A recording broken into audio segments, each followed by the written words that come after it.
好，另外我们来看到呢，中日的这个冲突啊，现在啊。传出，日本议员自己都不挺高市了哦。好，这个是日本的这个令和新选组代表山本太郎，他说啊，日本政府在与美国的贸易协定中，计划要向美国投资约80万日元，也就是5200亿美元，其中啊90%的利润都流向美国，却不减少消费税，不提供统一补贴，这无法拯救身处困境的日本民众。好，不止国内啊，现在呢也爆出了当时这个川普打电话给高市早苗的时候呢，消息人士透露，谈及中美以及中日关系时，川普就曾对高市警告，叫你别来添乱。那么日本首相官邸的相关人士就透露说，高市早苗在这一通电话之后啊，情绪是相当的激落。你可以看到啊，他这个为美国付出了这么多的钱呢，包括了这么多的对美投资，结果遇到了事情，中日纠纷，川普竟然是完全没有站在他这一边吗？而现在啊，中国大陆呢也是持续的在进行施压。来看到这个大陆的联合国大使傅聪呢，他又再一次的敦促高市要撤回他的错误言论。这是15日在安理会的公开辩论会上发言时呢，傅聪再一次敦促日方要撤回错误言论，认真的反思悔过，不要在错误的道路上越走越远。而对此呢，有很特别的一个报道，是日媒的报道说啊，这个高市首相就存亡危机言论表示认识到可能超越传统立场，将进行反省。有没有进行反省不晓得，因为这个文章里面没有提到，但是标题既然这样子下了。好，而不过呢，高市是不是有点后悔了呢？再一次被问到台湾是否适用日本集体自卫权，他做出了更多的解释。他说，除了美国之外，可能被纳入集体自卫权行使要件中是相当有限的。至于台湾是否适用，将依个别的具体情况去加以判断。不过高市真正的难题啊，还在后头呢，因为接下来国会要来剪裁席次了吗？好，这个是高市15日呢，于参议院的预算委员会来接送质询时，再度将台海议题置于国家安全的核心位置。面对议员追问说日本政府对于中国和台湾局势的一个最新立场，他不假思索的重申，期盼透过对话和平解决是我国政府始终一贯立场。但是接下来啊，日本国会可能要裁减50席耶，可能是一个高市执政的一个重要关键转折。好，不过现在啊，这个解放军呢对日本施压是完全没有减少的。来看到，在这个海事局发布了航行警告，在周五上午的10点到周五的下午3点呢，渤海的部分海域要进行军事训练，要求无关的船舶是禁止驶入的。而现在呢，日本人自己呢也是不愿意退让吗？我们来看到啊，这个美军发起 B-52轰炸机训练对照，那么日本人就硬起脖子贴文说，中国有本事你再造射一次啊，就是叫你雷达再锁定一次啊。那么台湾的榨菜哥，这个是中国大陆对他的一个戏称啦，就是我们的黄世聪。好，他说啊，日本一架 F-35就可以把一整个国家所有的电战系统都给消灭了，何况呢有12台，让全世界看得瞠目结舌。瞠目结舌的真的是不知道是不是因为他能够去摧毁一个国家啦，可能是对他的言论吧。好，另外呢，日本的防卫省呢也持续的在冲绳的最东岛屿租地来部署雷达部队，要强化去监控共军的能力。好，这是这个日本的防卫省要加强监控能力，计划在明年年初的时候就要进行整地整备。好，以部署航空自卫队移动式的警戒来管制这个雷达部署。但是啊，日本的军事不退让，而反映出的就是高市接下来遇到的困局吗？我们来请教赖岳乾老师。先看一下这个高市早苗把5500亿美元，那是日本人的钱，不是美国人的钱哈。那是日本人的钱。然后高市早苗在川普10月底去日本访问的时候，他就跟川普签了一个协议了，也就是说答应要贡献出这5500亿美元给美国，然后让美国在他国内来去使用，很大一部分是要用在基础设施这个部分。而当时也说好它的利润90%左右，如果有赚钱的话90%由美国人来支配，剩下的给10%给日本人。那如果最后整个日本要撤资，合作结束了以后啊，那日本再拿走啊，就是之后的50%的利润就归给日本。那有一些日本人就觉得很奇怪啊，那是我家的钱，为什么要送给你美国人去使用？你拿我家的钱用在你家里面去做基础设施，那如果这个基础设施有赚到的钱，竟然还是你美国人分走90%，我日本人只拿走10%，这什么意思呢？他们就不太理解，这怎么会是做这样的一件事情啊？好，但是高市早苗当时就认为说，我只要满足川普，川普就会挺我，所以你就可以看到他在11月7号的时候，他就开始讲了台湾有事就是日本有事的这句话。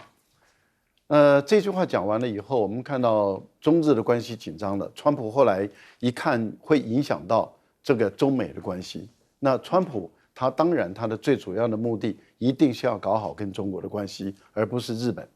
所以他给高市早苗打的电话，告诉他说：“你不要来捣事，你不要给我惹事。”那问题就在于，这么机密的这段话不是从美国那边泄露出来的，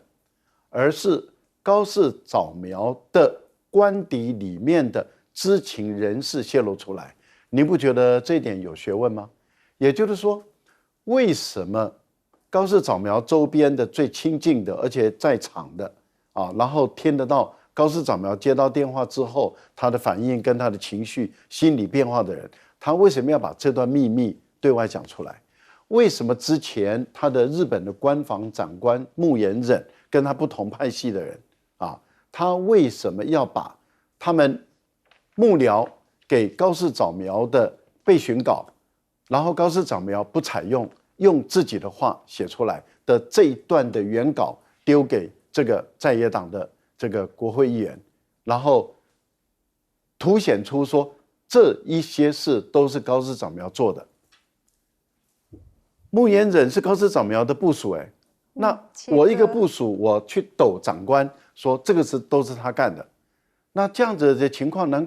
难道不已经释放出一些讯息？也就是日本的右翼开始在跟高市早苗有一点点的切割的这种布局在里面。我讲的是布局。如果高市早苗的民调继续往下降，因为他的民调已经从78、72，现在已经到了59.9了，已经开始往下降了。那当然，另外有一个媒体，他认为应该还有62，不管如何都已经在往下降的一个情形下的话，高市早苗很明显的开始面对一些困局了。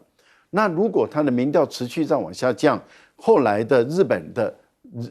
右翼觉得高市早苗撑不住了，守不住了，难道不排除我个人认为他们可能要开始跟他做切割了，所以把责任都怪在他身上，开始在悄悄的做这些布局。好。那我们要问的是，高市早苗为什么讲这句话？日本的右翼麻生太郎说，他只是把我们右翼一贯的立场讲出来而已。那问题就在于，你右翼一贯的立场都是台湾有事就是日本有事，所以台独的才敢在台湾这么嚣张嘛，就是因为他认为有日本给他靠嘛，所以你看到台独的那些人最哈日、最亲日，那就是因为他们知道日本的右翼真正的。不讲出来，但是他们是台湾有事就日本有事。可是问题是，当你现在讲出来了，那对于大陆来说，你要不就收回，你如果不收回，那我们就没完没了，这样一直下去。可是如果高市早苗把这句话收回，右翼的就完蛋了，因为不讲破还好，一旦讲破了再收回，右翼的就无地自容了。所以我觉得事实上是被他们搞砸了。这个。榨菜哥我有跑去这个重庆那个府林吃了他们的榨菜确实好吃，好吃的不得了。但是每个人都吃得起榨菜，可能就这位榨菜哥吃不起榨菜。他现在竟然可以把 F-35的功能神乎其技，佩服他。好，非常佩服榨菜哥。我们来请教这个林玉峰委员。其实川普跟高市早苗谈了什么东西？我们外界不得而知了。我慢慢的，有些真实的消息就会透露出来了。当然，至少我们可以知道一件事情，就川普跟高市早苗谈话的时候，基本上他心情不可能太好，你知道11月大概5号的时候，3项重要的选举，纽约市的市长，维吉尼亚州的州长，纽泽西的州长全败，民主党全败，共和党人当选。然后呢，川普的民调往下掉，物价上升，他的民调往下掉啊。那你再看后来的这个，连迈阿密市长的选举都输掉了，这当然是后话了，是后面。所以对川普来讲，国内的情形啊，他所面对的就是民主党的声势上涨，共和党跟他自己的声望是下跌的啊。然后呢，最重要是乌克兰问题怎么解决？他说他只要上台24小时，这个战争就结束了。就现在已经过了多久了？你上台多久了？都快把第一年都做完了，就还遥遥无期。他心情很不好。另外呢，委内瑞拉问题怎么解决呢？所以我们不要看到川普在电视上扬威耀武，好像很一副志得意满的样子，内心是他很虚的。所以他当然因此我们去假想，他跟高市早苗在谈话的时候，他心里的主张是什么？就是说你真的不要给我添麻烦。他现在就是要把跟中国大陆问题解决，因为这跟什么？这会影响到物价的问题，还有很重要，影响到乌克兰战争。要让俄国人有所退却，你一定要把他的后勤的资源啊，这个体系啊，相当程度要把它干扰。那他的很多的后勤，坦白讲，军民两用的很多的物件、车子啊、无人机的零件，都中国大陆提供的。所以这个时候当然不希望说你高市早苗，你不要坏了我的整个的战略嘛。我就希望乌克兰战争赶快结束嘛，这样子我又记上一笔了嘛。他天天都想拿诺贝尔和平奖，结果今年也没有拿到，他也很不爽，对不对？所以他当然一定是希望高市早苗说，你很多事你就不要太高调啊，让局势稳定下来。所以这个是可以想象到了。至于说一台 F-35哦，就可以灭掉一个国家所有的电站系统哦，这种讲法，我想他一定有他的理由啦，只是说他好像也没有告诉我们理由是什么。就战争的本质哦，其实是很复杂的哦。这个在人类这个地表上所有的活动里面啊，最困难的就是战争。很多强大的国家都认为我一场仗就可以打赢。这个就像这位什么，他叫什么泡菜哥啊，什么哥？榨菜哥，就像这样子，他把战争看得太简单。美国当你去参加越战的时候，他有想到这场仗要打20年，而且到最后是要仓皇的撤军吗？他去打阿富汗的时候，他有想到说，我这个战就要打20年，而且要在半夜清晨的时候偷偷溜走吗？没有想到。所以战争本身是一个非常复杂的东西。第一个，你知道你的战争里面除了核子武器以外，很少有单一的武器可以决定战争的输赢的。战争的结果很少是由某一个特定的武器所决定的，除了它是核子武器。问题是核子武器你也不敢用，如果可以用的话，美国在韩战就用了，美国在越战就用了，美国在阿富汗战争就用，就是不能用嘛。所以我觉得就是说，不要过分的去简化这个战争跟战争有关的东西，尤其是武器系统。真正决定战争结果的不是武器系统。好，美国的川普不挺高市，那么高市最新的说法有改变吗？听起来好像是没有吗？请教李老师。我觉得基本上没有太多的变化哈，因为真正的关键就是在11月7号他的讲话那个讲话之后呢事后他再怎么用比较圆融的说法，或是比较和缓说法，大概都已经这个事情已经是造成好，所以包括11月10号，他的确那时候3天之后已经有比较缓步的说明，但是呢我们知道他跟川普通的电话应该是在11月25号，可是11月26号高市早苗在面对这个在野党的这个党魁的这个对话当中呢，他又提到一个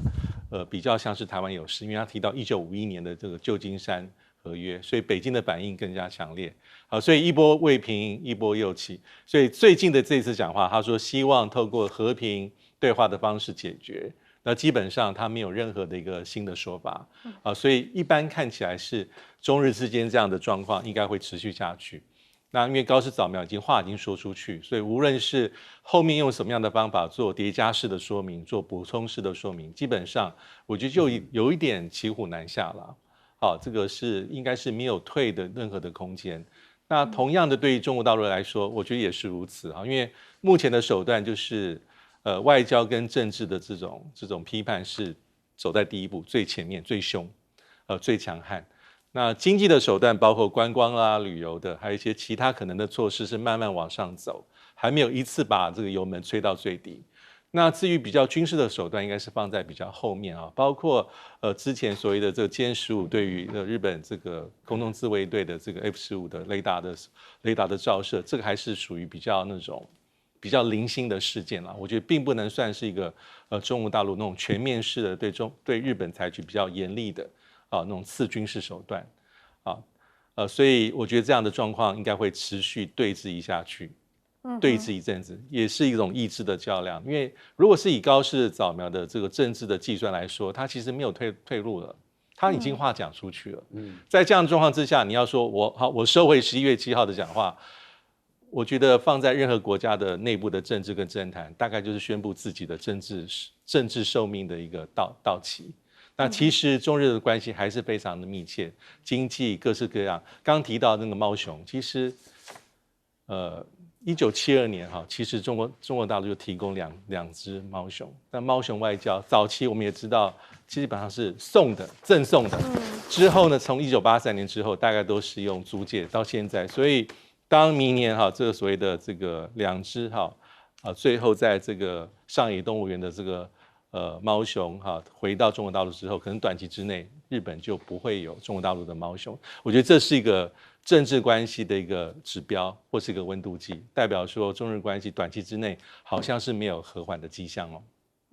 中日关系可能会僵持1至2年以上嘛？好，我们另外来看到呢，现在美中科技竞逐的部分，哇，竟然是从根本面，也就是人才的部分，中国要迅速的崛起了吗？我们来看到这个是自然指数发布的一个首份应用科学榜，来看到中国的科研机构呢，不仅是包揽了前10名，更是垄断了前30名的所有席位，一直到第31名才出现了新加坡国立大学的身影。而看到呢，这个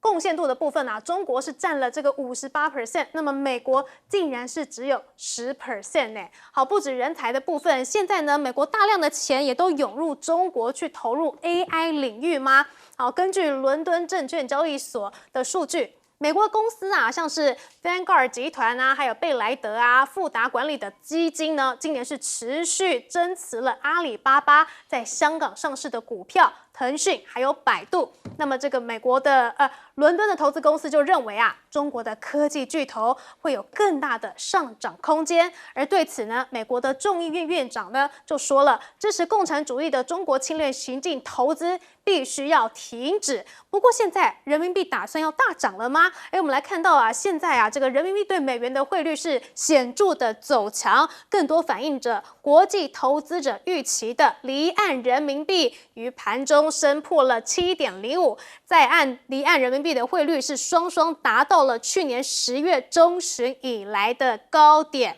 好，知道现在美国确实是缺人才，川普也要成立美国科技部队。美国政府成立了美国科技部队，你从企业引进人才，强化 AI 能量。目前呢，已经有约20家的科技公司表态要参与了，包括了 Palantir、Meta 还有 Oracle。那么，美国的科技部队预计要首波就要招募1000名的科技人员，而服务的期限为2年，最快可能在3月呢就能够进驻各政府机关。不过我们来看到在这个科技领域的部分哇，美国之前都是引以为傲，都是领先的，现在呢也出现了逆转吗？美国的扫地机器人先驱 iRobot 宣布破产了，而且呢，与其齐耀的长期伙伴，也就是债权人的深川机器人达成了收购协议。哇塞，它是扫地机器人先驱结果现在呢是被中国给收购。好 ，iRobot 的际遇不禁让人想到了2000年代前后日本白色家电品牌的命运，最终呢都败给了中国的供应链。好，说到日本中国的人形机器人呢也登入日本了。好，日本长期保持优势地位的机器人产业呢，正在发生地壳变动。于12月初在东京开幕的机器人展会上呢，中国企业制造的人形机器人显示出明显的存在感。那当然就是所谓的这个语数科技了。好，首次参展的日本 GMO Internet Group 公司于2025年4月呢开始提供租赁机器人的服务。那么6台曾经被派遣到企业和工厂的机器人呢，在此集会是聚集了在一起。那这6台机器人都是中国语数科技开发生产的。G1型号的机器人还可以帮来到展区咖啡厅的顾客去点餐，并且运送饮料和点心，显示中国的科技真的是相当的进步。好，另外来看到在太空的部分，美中也是持续的在竞逐吗？这个 SpaceX 的星链工程副总裁尼科尔斯发文了，说呢，中国近期发射的一批卫星中有一颗与他们的星链卫星出现了200公尺的近距离。不过对此呢，中科宇航就回击了，说他们所有的发射任务都会使用地面空间感知系统选择发射窗口，就是为了要避免跟已知的卫星或者是碎片去发生碰撞，还指控美国半年来都一直在变轨14万次，就是说你一变轨的话，你就可能撞到我结果你现在竟然是恶人先告状。好，另外呢，还有一个非常厉害的一个科技就是这个月壤砖，这个是中国的一个新的技术。好，中国瞄定了2030年前呢，要来实现载人登月，未来会在这个月球建造基地。那么为了要实现就地取材，中国已经研发出了全球第一台用月壤来打砖的机器，可以利用月壤太阳能等等的这个原位资源，打印出不同大小的砖块，然后再借由机器人来像是砌积木的方式来快速的搭建这样子的一个基地模组。好，所以可以看到中国在这个机器人或者 AI 方面，不断的都一直在强调他们要去落地应用。那这一块呢，可能会超越美国吗？请教赖教授。现在美国的压力确实很大，因为《自然科学杂志不是《自然》指数另外一本杂志是在国际间蛮有影响力的很有权威性的一份杂志。那它对于目前在全世界影响力最大的74项的科学技术中，它的评估是中国大陆领先了64项，其中的64项，然后它的计算的结果是中国大陆的领先占90%，而美国2、3、4、5这样加起来，那也大概占10%左右所以它的估计里面这引起了澳大利亚他们很高度的一个关注，就是说中国大陆事实上在绝大部分的科学技术它都已经领先了，美国呈现落后。美国现在比较还能够维持领先的在量子技术、地球工程这个部分，但是在生物科技这个部分，过去也是美国的强项，现在都被大陆追过来了那当然核能也好，或者是这个机器人 AI 等的发展，对美国来说，那中国大陆尤其是的 AI 竞争的非常的激烈，两个大国应该是全世界2大强。那另外一个就是应用科学了，也就是说，我们都知道科学大概分为基础科学、应用，另外还有一个就是未来在基础科学这部分，美国有它的相当的强大的地位，但是在应用科学这个部分，他们那个澳大利亚的计算统计的结果是美国遥遥的落后，中国大陆遥遥领先，这个都已经呈现出在目前的工业产品中，大陆在很多的产品里面都已经呈现出它的优势地位。特别您看看，连制药这个部分，在过去这个一定是美国跟欧洲人的天下，还有日本可是现在连制药大陆都已经是在国际间不可或缺的了，而且美国也好，欧洲的大药厂，他们在很多关键药它已经不只是基础药，而是关键药都需要中国大陆的资源这个就代表大陆连制药这个部分都赶上来了。这个当然让美国的很多政客都忧心不已，但是问题就是你忧心又能怎么样？因为第一个就是研究经费的投入，大陆的 GDP 至少占2%，它是会用在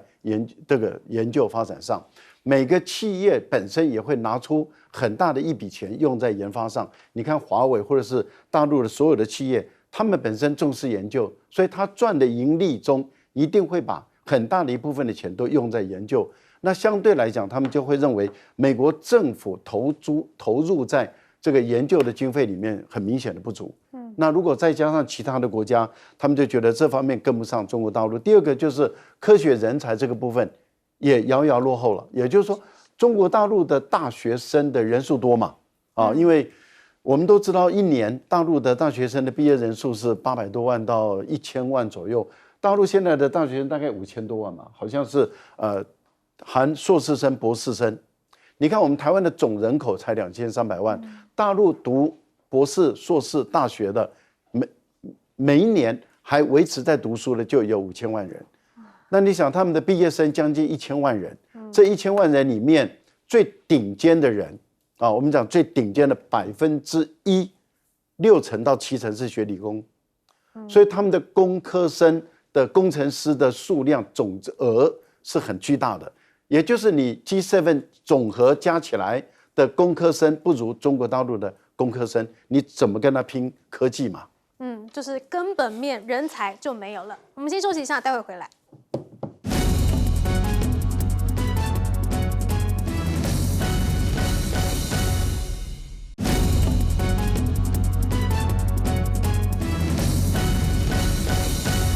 未来全世界的人才都会来自中国大陆吗？我们来请教林玉芳委员。一方面，当然有人讲说，中国大陆跟美国科技还差距很大。譬如说，核子动力的航空母舰，美国是1961年就有了。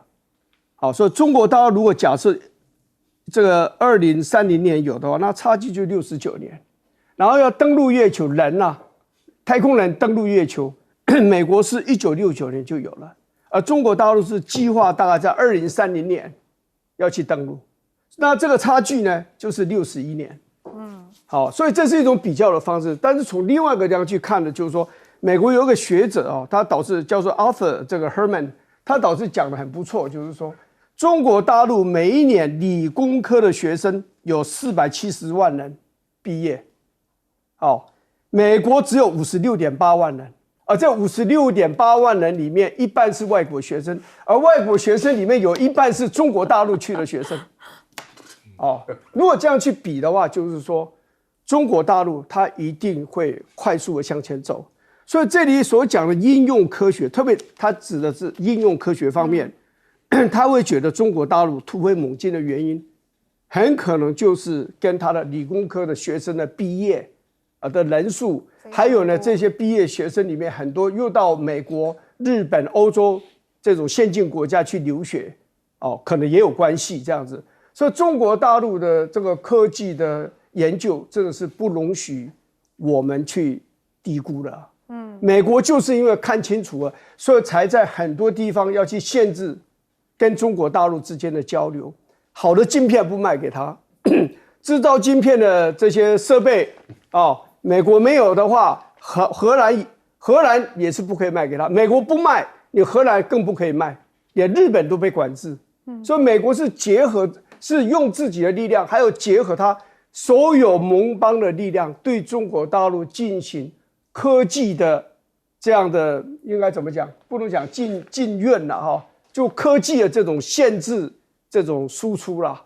所以这个对中国大陆会不会影响？会有。那就看中国大陆怎么去克服这个外国的先进的晶片，制造晶片的设备不卖给他以后，他还是可以持续向前走，这个大概是关键。好，我们先休息一下，待会回来。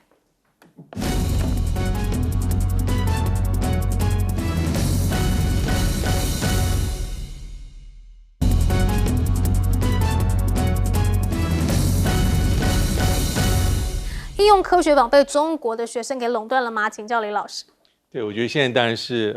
我觉得人才还是这个最重要美中战略竞争里面最关键的一环。那因为刚才有提到这个荧幕上有提到说，这个人形机器人其实也是目前美中的兵家必争之地因为中国大陆当然有很多的厂商这个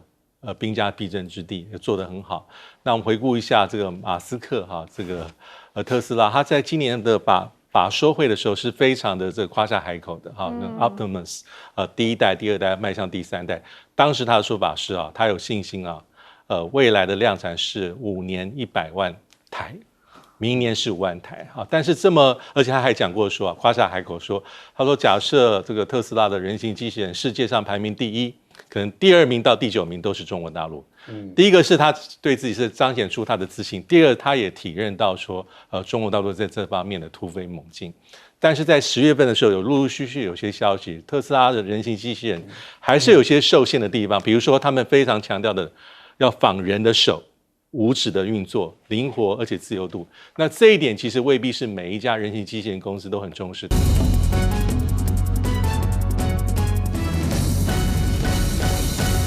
欢迎持续锁定新闻大白话，我是黄韵晨。首先来为您介绍这一节国际话题的来宾，第一位是我们的国际战略学者林玉峰，大家好，以及我们的国际政治专家赖岳谦。主持人好，观众朋友大家好。还有淡大战略所教授李大中。主持人好，大家好。好，我们来看到现在台湾跟独裁国家真的是一线之隔吗？哇塞，赖总统呢，他批在野党独裁，黄国昌呢，他认为说这根本是丢脸丢到国际了，明明就是自己搞独裁，结果说国会3读通过的法律是独裁，这种不合逻辑的诡辩都说得出来，赖总统真的是丢脸丢到国际了。而国民党怎么批评的呢？国民党是严正的呼吁卓荣泰啦，说呢应该要来遵守中华民国的法治，善尽宪法忠诚义务。前有南韩以习越为鉴成为国际大笑话，赖跟卓千万不要一错再错，沦为中华民国的历史罪人。好，说到以习越现在呢特检组也曝光了，说呢他真的是终极独裁，想疯了。好。南韩的内乱特别检查小组在15日公布了一个最终的调查结果，指出前总统尹锡悦早在2023年10月起呢就开始筹备紧急戒严，企图要以武力来消除政治反对势力，建立行政、立法还有司法、军事一把抓的独裁体制。而现在呢，特警也爆料说呢，金建熙那个时候跟尹锡悦在宣布戒严之后就大吵大闹，说呢一切都被你搞砸了。不过现在不知道有谁会来警告赖总统，而赖总统听得下去吗？因为我们来看到民进党自己呢，可能就是挺独裁的。这个是之前这个尹锡悦宣布戒严的时候哇，民进党的议员呢就说呢，台湾的国会蓝白两党也是同样利用席次优势，一再扰乱阻挡。若继续如此下去的话，台湾也可以考虑来宣布戒严。哇，到底是谁权力一把抓我们来看到赖总统他要通过这些国防预算，他想要跳过民意耶，一把抓。像是这个1.25兆的特别预算的军购，平均每个台湾人要付出5.5万，另外还有这个关税黑箱12兆的对美投资，平均每人要付出55万。另外呢，半导体生态系赴美，这更是牺牲台湾的科技产业未来。这些东西你都没有要经过国会同意，难道你不是独裁吗？好，另外来说到毕竟这个国防预算花了这么多嘛，所以现在呢，国安局要出来背书了吗？罕见公布了美日菲反舰导弹的部署图，将这个日本还有菲国联演，把这个提封的中程飞弹机动部署至日本的山口县、菲国的三苗里市省。好，还要将这个反舰飞弹呢推进至这个冲绳、宫古岛、石垣岛，还有这个菲国的巴坦岛。这是很少见的，把这个整条的这个飞弹部署图给曝光。另外，像是这个国防部的陆军桌历也特别藏了一个彩蛋，这个他推出的这个上面呢，在10月的配图中呢，写着一个禁止进入的道路标志，融入了解放军东部战区的章徽意义，象征对于来犯敌人的警戒跟拒止，好传递这个明确的防卫资讯。但是你这个陆军桌历放了一个彩蛋就有用吗？徐小新爆料说呢，国军竟然是被半自破自费去学无人机操作。他说他接获到了弟兄的陈情只被部队的长官以半强迫的方式要求自费去参加民间的无人机操作课程，取得证照。好，对此顾立雄说呢，他是严禁这种状况，2周内要来完成清查。而说到这个无人机美国有最新的科技吗？这个是美国的防卫新创公司 Shield AI 在今年10月底推出了一个新一代的自主无人机 X-Bait， 强调为全球首款以 AI 自主运作来具备垂直起降能力的无人机。而这个特点呢，正好就适合我国的空军发展不对称作战的重要选项。那么 Shield AI 在获得美国政府同意之后，本周要来台了，要拜会我国政府相关高层来进行专案简报。是不是又要去花钱买了呢？但你买了之后会到货吗？能够去抵抗中国吗？我们来看到解放军的威胁。现在呢，这个号称空中航母的无人机母舰9天，上周被官宣在中国西北的陕西省完成了首飞。紧接着呢，被称为空中大蝙蝠的中国国产大型高空高速隐身无人机彩虹7，周一也同样被官宣在西北已经成功首飞了。而这个彩虹7可以绕行日本一圈，甚至对关岛来实施侦查，未来可能会被部署到南海。那么美军在中国的监视下形同是裸奔。好，不止空中，就连水下的无人机也有哦。这个是美媒海军新闻报道说，中国近年在南海去测试了2款超大型的水下无人机，而这个航程是达到了1万海里以上，直接威胁到了美国西海岸哦，像是西雅图还有旧金山以及洛杉矶。好，中国的威胁已经不止对台湾了，对美国也是。那么你现在赖总统还去搞独裁，时间对吗？我们来请教这个林玉峰委员。先这样讲了，这个执政党批评在野党独裁，这是没有逻辑跟没有常识的说法。你知道在野党他只有能够投票而已，在议会投票，在国会、在立法院里面投票，他手上没有行政权，军队不在你手上，警察不在你手上，对不对？包括这个司法体系也没有在你手上，你要怎么独裁？你在野党有什么独裁的资源？有什么独裁的本钱？独裁的手段？没有。独裁2个字一定是要跟执政党挂钩在一起才有意义的。比如说这个总统独裁总理独裁现在在野党什么都没有，就是在立法院多数这样而已。他要独裁什么？他可以调动一个军队吗？他可以调动一个警察吗？没有，他完全没有资源。说这个话是没有道理。另外就是讲到说这个现在这个预算案的问题了这个我们的宪法的这个增修条文里面是讲得非常非常的清楚了。行政院针对条约案还有预算案法律案你这个把行政院的版本把它否决掉了以后，你行政院在总统合可了之后可以提出复议，但是你复议的结果又被打败了，那你怎么办？很简单我们增修条文里面，宪法增修条文里面第3条第2项第2款就是行政就只有接受，应该接受，用应这个字就应该接受，没有其他的路可以走了。你现在你要走一条，你总统台走一条，中华民国到现在114年了，没有一个行政院长敢说你复议失败了以后，你说我不执行你立法院通过的版本，你可以这样做吗？这坦白讲4个字，胆大妄为。你没有这样做，你以为以前的行政院长没有比你更彪悍的吗？有没有比你更聪明的？也有。可是哪一个人敢把这个提出复议案被打回了以后呢，拒绝执行的？没有。因为什么要有所谓的这个权利要给立法院这样的权利，这世界各国的宪法设计大概都这样子。这种宪政制衡的理则，就行政、立法、司法之间要彼此要有一个权力平衡，而且可以互相来制衡，是这个样子的吗？所以这个权力就是交给你可以把经过多数1/2的多数，可以把行政院的复议把它给推翻，这个就是其中一个手段。第2个当然就是不信任案嘛，就是叫你对你行政院行使不信任案嘛，阁揆那你就倒阁了嘛，就这样子嘛。所以这个是宪法赋予在野党的，应该这样讲了，也不在党给立法院的权利。那你跟行政院之间，行政院的资源庞大，你立法院一无所有的情况之下，你有一个武器在你手上，这个武器就是你行政院的复议案把你打败了以后，你行政就要乖乖的接受立法院的决定。我讲的就是法律案，就是条约案，就是预算案。按下你不接受，那你不接受你一个人的力量要否决整个中华民国宪法的这样的一个效力啊，要否定中华民国宪法的这样的一个威严。那这个游戏哦，玩到这样就没有办法玩了，你知道吧？那你这剩下就是到街头去玩，还是怎么样呢？大家照游戏的规则嘛。你行政院今天要对付立法院，你也有你的武器，但是你也要了解，就是说宪法也给了立法院武器，这个武器就是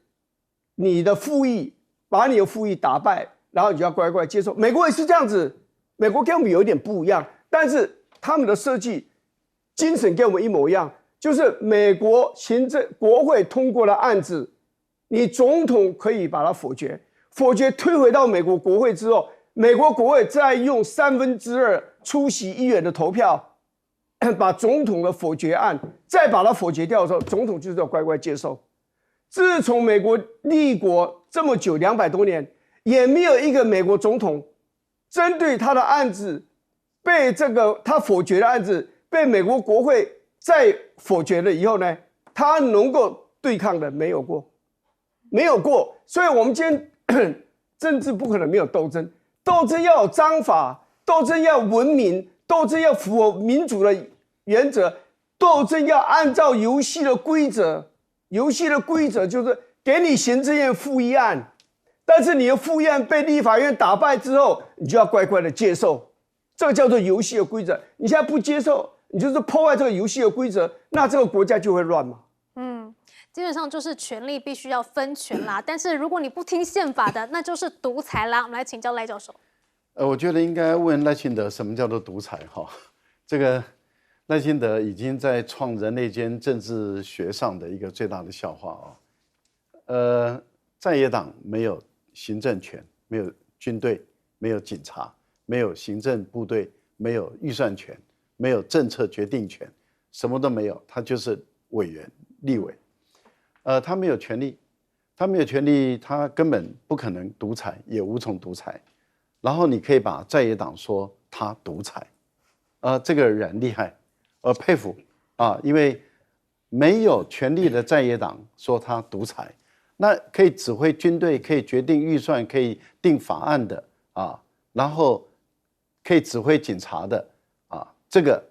有这么大权力的人，有权无责。这个不叫独裁，叫什么？这是人类间最大的笑话。第二个就是赖清德到底懂不懂民主啊？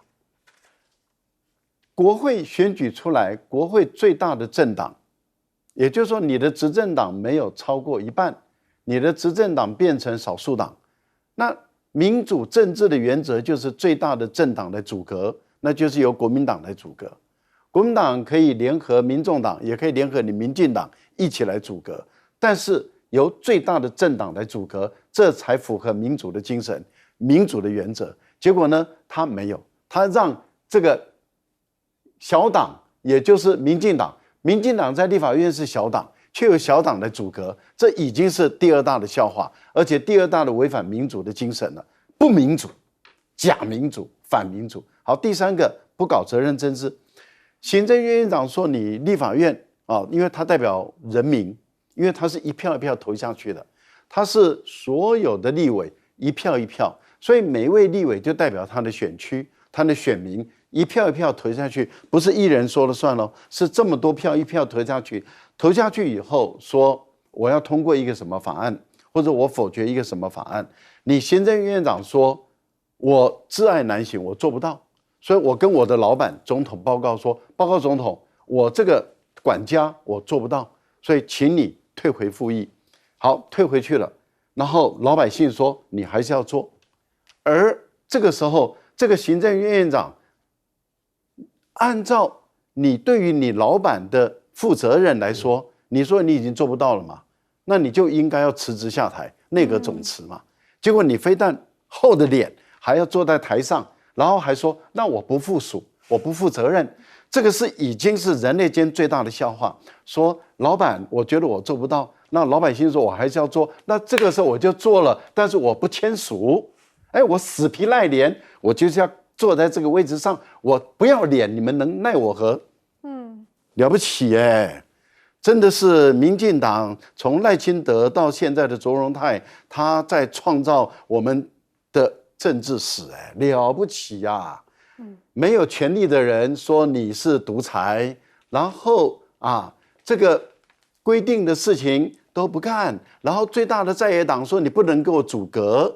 你还继续给我当在野党，然后我少数党来组成政府。你少数党组成政府，你当然预算案不会通过，你的法案不会通过嘛，这天经地义的事嘛。我怎么可能我反对你的人我去投票给你呢？这个人类间最大的笑话全部都在民进党完成，佩服佩服，了不起了不起，这个党真的是不得了的党啊！真的不晓得赖总统是不是把尹锡悦当成偶像？好，我们来请教李大中老师。